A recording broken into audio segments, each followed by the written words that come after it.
코스피 전망은 많이 해드렸는데 코스닥 전망이라든지 초점은 좀 덜 해드린 것 같아서 이번 시간에는 하반기 코스닥 시장 전망과 함께 유망주 점검도 해보도록 하겠습니다. 키움증권 리서치센터 김두현 책임연구원 함께합니다. 안녕하세요. 네, 안녕하세요.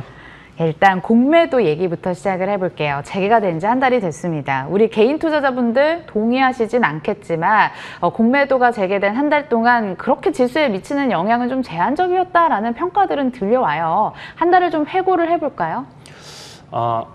작년 이제 코로나 때 좀 일시적으로 정지됐던 이제 공매도가 이제 5월 초부터 시작을 하면서 어떻게 보면은 우려 반이 대부분이었죠. 그래서 공매도가 재개된 날 같은 경우는 코스닥이 2%를 빠지면서 아무래도 이제 공매도 영향이 좀 클 거다라는 좀 시장의 좀 생각이 좀 저변 확대가 된 것 같은데 지금 현재 상황에서는 사실 저희는 공매도 자체가 그렇게 큰 이슈가 되고 있지는 않다라고 보고 있습니다. 일단은 대차 잔고 증가나 관련된 부분에서도 그렇게 크게 증가되는 모습이 이렇게 나타나고 있지는 않고요.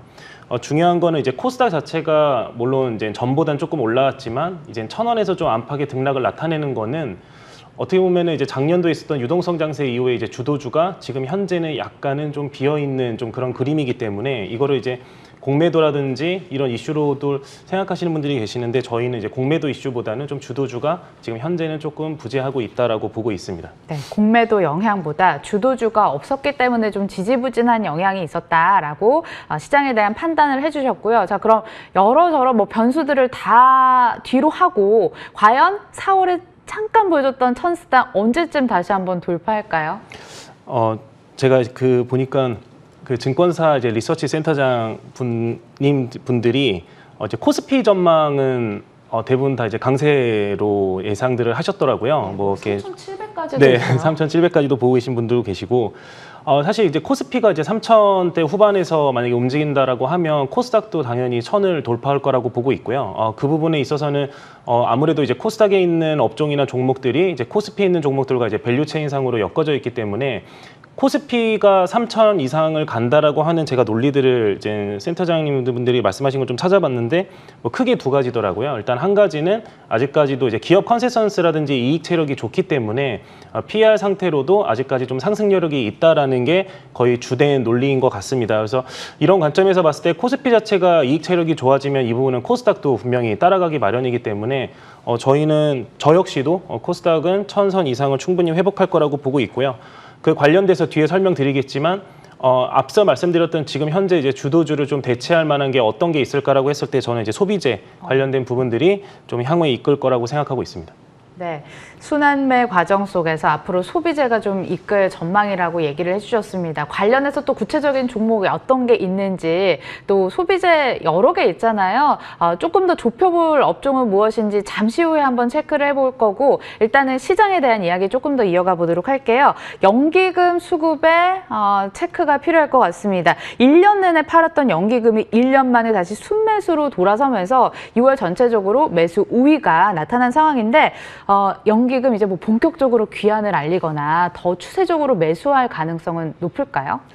사실 제가 아마 지난번 방송에서도 그 연기금 관련해서 이제 개인 투자자분들이 좀 걱정하시는 부분들이 되게 많은 것 같아요. 이제 국민청원에도 올라갔었던 내용들처럼. 근데 저는 사실 연기금의 수급 자체가 증시의 어떤 큰 방향성을 잡는다라고 사실 생각하고 있지는 않고요. 그러니까 연기금에 대한 포트폴리오는 좀 잠시 이렇게 좀 비껴서 생각해도 되지 않나. 그리고 중요한 건 최근에 나왔던 기사는 어쨌든 연기금에서는 2025년까지 14.5%로 국내 주식 비중을 어쨌든 줄이는 걸로 가닥을 했기 때문에 향후에 당연히 증시가 오르면 연기금에 대한 매물 부담은 분명히 존재할 수 있을 거라고 생각합니다. 하지만 연기금에 대한 사실 매도 물량들이 나온다라고 해서 증시 자체가 굉장한 최근에 테이퍼링 이슈처럼 이렇게 급격하게 빠질 거라고 보고 있지는 않고요. 분명히 이런 연기금에 대한 이런 손바뀜은 외국인과 개인이 저는 충분히 바텀을 할 수 있다라고 보고 있기 때문에 연기금에 대한 수급 이슈보다는 연기금 내외에서 주식 포트폴리오 비중을 어떻게 가져가느냐가 전 더 중요하다라고 보고 있고요. 최근에 보면 연기금에서 이제 ESG 관련된 탈석탄 관련된 부분에서부터 친환경 쪽 관련된 포트폴리오를 재조정하려는 움직임들이 있기 때문에 이런 점에서 저희는 더 아이디어를 찾는 게 어떨까 싶습니다. 네. 연기금에 뭐 매수를 하든지 매도를 하는지는 코스닥 시장에서 그렇게 큰 비중을 차지는 안 하기 때문에 여기는 좀 논외로 차치하고 생각을 해보자라고 투자 관점을 세워주셨습니다. 자, 그럼 주도주, 아까 소비재 살짝 언급을 하셨는데 거기에 대해서 좀 초점 맞춰서 이야기 나눠보도록 할게요. 사실 소비재보다 코스닥에서 더 많은 비중을 차지하는 게 제약바이오입니다. 뭐 코스닥, 이콜, 뭐 제약바이오주 네. 뭐 이런 공식이 있기도 맞습니다. 한데 요즘 흐름 보면 2차전지 소재나 아니면 미디어 컨텐츠 섹터가 지수 상승을 뒷받침하고 있습니다. 네. 제약바이오주 언제쯤 강하게 반등할까요? 뭐 저희들끼리 하는 좀 우스갯스러운 농담으로는 최근에 이제 비트코인 자체가 좀 많이 움직이다 보니까 제약바이오 수급이 좀 빠진 게 아닌가라는 사실 그런 좀 재밌는 얘기들도 있기는 한데요. 지금 말씀하셨던 2차전지 소재랑 그런 컨텐츠에 관련된 부분은 철저하게 이익 컨센서스가 굉장히 좋아지는 업종입니다. 그래서 저는 말씀드리고 싶은 게 작년도에는 코로나 이후로 인한 사실 유동성 장세였었거든요. 철저하게 이제 자금들이 많이 풀어졌기 때문에 돈의 힘에 의한 증시가 상승을 했다라면 지금은 이제 실적 장세로 올해 1분기부터는 넘어가 있는 상황입니다. 그래서 실적이 받침돼 있는 업종, 그런 종목들부터 지금은 옥석가리기가 들어가는 거기 때문에 사실은 바이오 같은 경우는 실적보다는 이벤트에 관련된 부분들이 사실 더 많거든요. 한 예로 보면은 6월 달에 이제 아스코부터 시작해서 관련된 이벤트들이 있지만 관련된 종목들이 움직이지 않는 모습을 봤을 때는 지금 현재는 바이오에 대한 온기보다는 지금 방금 말씀하셨던 이 컨센서스가 좋아지는 2차전지 소재라든지 미디어 이런 컨텐츠 쪽으로 좀 더 보는 게 저는 맞다라고 생각을 하고 있습니다. 네. 자, 그러면 하반기에 주목을 해볼 만한 코스닥 시장의 변수는 뭐가 될까요?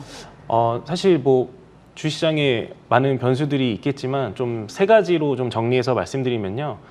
최근에 뭐 증시에서도 계속 어떻게 되는지에 대해서 좀 궁금한 사항을 가지고 있는 게 이제 삼성전자 이재용 부회장에 대한 사면도 저는 이제 코스닥 시장에 대해서 좀 중요한 이슈라고 보고 있습니다.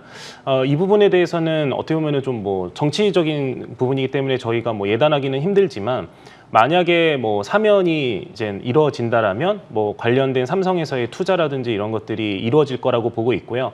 특히 이제 지금 낙폭이 굉장히 많이 좀 빠져 있는 5G라든지 이런 쪽 관련된 부분에서 분명히 이제 투자 센티멘트가 굉장히 좀 좋아질 거라고 보고 있거든요. 그래서 이런 뭐 삼성전자 수뇌부에 대한 좀 사면 관련된 부분도 저는 중요한 포인트라고 보고 있고요. 두 번째는 사실 암호화폐 얘기를 사실 안 꺼낼 수가 없는데요. 코스닥 같은 경우에는 암호화폐와 움직이는 상관계수가 굉장히 유사합니다. 그래서 어떤 분들은 암호화폐 자체가 빠지면 이제 코스닥 시장도 좀 빠질 거다라고 예상하시는 분들도 있고 근데 저는 그렇게 생각하거든요. 그러니까 암호화폐에 대한 움직임, 뭐 어떻게 될지는 저희는 예단하기는 힘들지만 분명히 암호화폐 외에 암호화폐에서 흘러 들어오는 자금들이 주식으로서 충분히 유입될 수 있는 가능성들이 지금은 좀 존재한다라고 보고 있습니다. 그래서 이런 부분들이 어떻게 보면은 스몰 유동성이라고 저는 생각을 하는데 이런 부분들도 코스닥 시장의 하반기에는 좀 중요한 수급 이벤트라고 보고 있고요. 세 번째는 결국 이제 경제 정상화죠. 그러니까 백신에 대한 지금 투약률 자체가 올라가게 되면 이제 실물 경기대 회복에 대한 기대감들이 나타날 거고 이 부분들은 이제 내수 소비재에 대한 이제 컨센서스에 대한 기대감들이 형성이 될 거고 또 다른 얘기로 하면 여행이나 항공, 카지노 관련된 온기들도 분명히 퍼질 겁니다. 그래서 이런 백신 접종률 그리고 그에 따른 경제 정상화에 대한 시기 요 세 개가 저는 이제 하반기에 좀 주요 변수라고 보고 있습니다. 네, 세 가지 변수에 대해서 하나하나씩 좀 체크를 해봤습니다. 돌고 돌아서 여러 가지 이야기를 해봤는데 결국 핵심은 코스닥에서 하반기에 소비재주가 유망할 것이다 라고 보는 시각이었습니다. 소비재주 안에서 구체적으로 어떤 업종을 조금 더 유망하게 보시는지 종목도 얘기해 주시면 좋을 것 같아요. 네. 사실 그 소비재에서는 뭐 많은 소비재들이 있죠. 뭐 여행, 항공, 뭐 저희가 이제 애널리스트들이 이제 업종을 나누는 소비재 포함들도 되게 많은데 저는 좀 광범위하게 좀 소비재에서 어떻게 보면 IT 모바일도 소비재라고 보고 있고요. 그래요? 그다음에 뭐 헬스케어 쪽에서도 의료기기나 뭐 피부 쪽 관련된 부분도 저는 소비재라고 보고 있고 뭐 당연히 항공, 뭐 유통 관련된 부분도 소비재입니다. 그래서 지금 보면은 이제 작년도에 바이오, 그다음에 올해 상반기에는 이제 시클리컬, 그다음에 이제 하반기에는 소비재 순으로 좀 넘어가지 않겠나. 왜냐하면 이제 실물 경기 회복에 대한 좀 기대감들이 있기 때문이고요.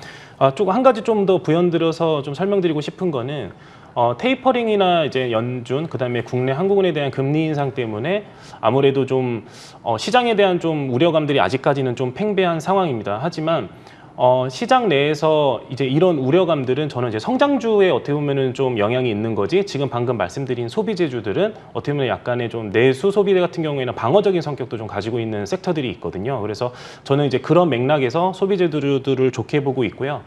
소비재주들에서 조금 뭐 업종으로 나눠서 좀 설명을 드리면, 첫 번째는 아까 말씀드렸던 이제 IT 모바일 쪽입니다. 사실 이제 올해 뭐 삼성전자 경쟁사인 화웨이라든지 이런 중저가 브랜드들이 이제 조금 뭐 매각이 관련된 이슈들이 있으면서 이제 전자에 대한 핸드셋 출하량에 대한 기대감이 사실 상당히 높았었는데, 이 부분이 좀 본의 아니게 인도, 그다음에 이제 오늘 들어온 얘기로는 이제 베트남 쪽 하노이까지 이제 봉쇄 얘기가 나오면서 모바일 서플라이 체인에 대한 사실 센티멘트가 지금 굉장히 안 좋은 상황이고요. 이런 부분들은 1분기 실적에서도 굉장히 안 좋게 드러났습니다. 중요한 거는 저는 이제 인도에서부터 어쨌든 확진자라든지 이런 쪽은 좀 감소를 할 거기 때문에 모바일에 대한 센티는 여기가 좀 바닥권이라고 보고 있고요. 두 번째는 교육에 대한 부분입니다. 그러니까 교육주들 같은 경우에 작년도 코로나에 이어서 계속 지속적으로 온라인 비중들이 확대되고 있기 때문에 수익성 좋은 교육업체들은 분명히 저는 봐야 되지 않나라고 보고 있고, 관련돼서는 청담러닝을 지금은 계속 말씀드리고 있습니다. 네, 탑픽으로 청담러닝 나왔습니다. 청담러닝의 투자 포인트 조금만 더 얘기해 주세요. 아까 그 교육주에서 말씀드린 것처럼 오프라인 베이스였던 학원들이 코로나 때, 포스트 코로나 이후에 이제 온라인 쪽 투자를 굉장히 많이 확대를 했고, 그에 따라서 이제 온라인 비중들이 올라가고 있습니다.